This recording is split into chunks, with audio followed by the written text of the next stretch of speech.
মা যখন মেয়ের বাড়িতে আসে তখন একটা মেয়ে জানে কতটা আনন্দ হয়। মা আসাতে একটা মেয়ে যতটা আনন্দ পায়, চলে যাওয়াতে একটা মেয়ে তার চেয়ে দ্বিগুণ কষ্ট পায়। এই কষ্টের কথা বর্ণনা করা যাবে না। তো মাও এসেছিল, 5-6 দিন হয়েছে আজকে মা চলে যাচ্ছে। তাই মাকে বাসে তুলে দিতে যাচ্ছি, অটো দিয়ে যাব নেত্রকোনায়। মাকে একা ছেড়ে দিতে ইচ্ছে করছিল না, যদিও মা যেতে পারতো, কিন্তু তারপর একটু টেনশন হচ্ছিল আর ইচ্ছে করছিল যে মাকে বাসে তুলে দিয়ে আসি। তাই মাকে বাসে তুলে দিয়ে আসতে যাচ্ছি।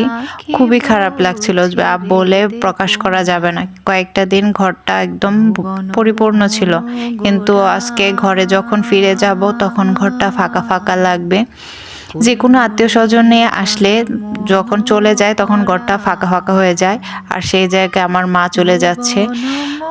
মানে বলে বোঝাতে পারবো না, মনের মধ্যে একটা চাপা কষ্ট অনুভূত হচ্ছে, আর মনটাও ছটফট করছে কেন জানি। বাস স্ট্যান্ডের যতটা কাছাকাছি যাচ্ছি ততটাই কষ্ট হচ্ছে যে কিছুক্ষণ পর থেকে মাকে আর দেখতে পারবো না। আসলে মা জিনিসটা কি বিয়ের পর থেকে একটু বেশি বুঝতে পারছি। কথাই আছে, দূরে গেলে ভালোবাসা বাড়ে। দেখতে বাস স্ট্যান্ডের কাছাকাছি চলে এসেছি। মাকে এবার টিকিট করে দিচ্ছি। মা বিআরটিসি বাসে করে যাবে। মা আসলে ট্রেনে যেতেই একটু কমফোর্টেবল বোধ করে, কিন্তু ট্রেনের সাথে তো আসলে সময় করে পারা যায় না, তাই আমি বাসে তুলে দিতে এসেছি। আমার মা একটু অগোছালো আর অনেকটা সহজ সরল। আমার বাড়িতে যতদিন ছিল শুধু কাজ করতে চেয়েছিল, আর আমি শুধু ঝগড়া করেছি, না এটা করতে হবে না সেটা করতে হবে না, সারাক্ষণ চেয়েছে আমাকে সাহায্য করতে। আসলে মায়েরা এমনই, শুধু আমার মা না, প্রতিটা মাই এমনই চাই সারাটা জীবন মেয়েকে আগলে রাখতে, মেয়েকে সাহায্য করে যেতে। মাকে সিটে বসিয়ে দিয়ে আমি বাস থেকে নিচে নেমে গেছি। এবার চলে যাব আমার গন্তব্যে, আর মা চলে যাবে মার গন্তব্যে। আমাদের দুজনের গন্তব্য দুদিকে। আসলে বিয়ের পর এমনই হয়, প্রতিটা মেয়েদের জীবনে এমন হয়, তাদের গন্তব্য হয়ে যায় ভিন্ন।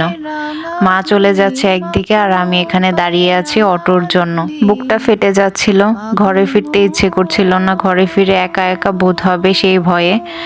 ঘরে এসে সেই আবার কর্মব্যস্ততা শুরু, রান্না বান্না, ঘর পরিষ্কার করা, সবকিছু। কাজের ফাঁকে আবার ভুলে যাব যে মাকে দিয়ে এসেছি, ঘরটা ফাঁকা হয়েছে, মনটা ছটফট করছে, সবকিছু একসময় ভুলে যাব। এই হলো মেয়েদের জীবন, যে একটু খারাপ লাগাটাও অনুভব করার সময় হয়ে ওঠে না সংসারের ব্যস্ততার ফলে। কে ফেলে এসে এখন বুঝতে পারি মাকে কতটা ভালোবাসি। তাই এখন এটাই চাই, পৃথিবীর সব মায়েরাই ভালো থাকুক।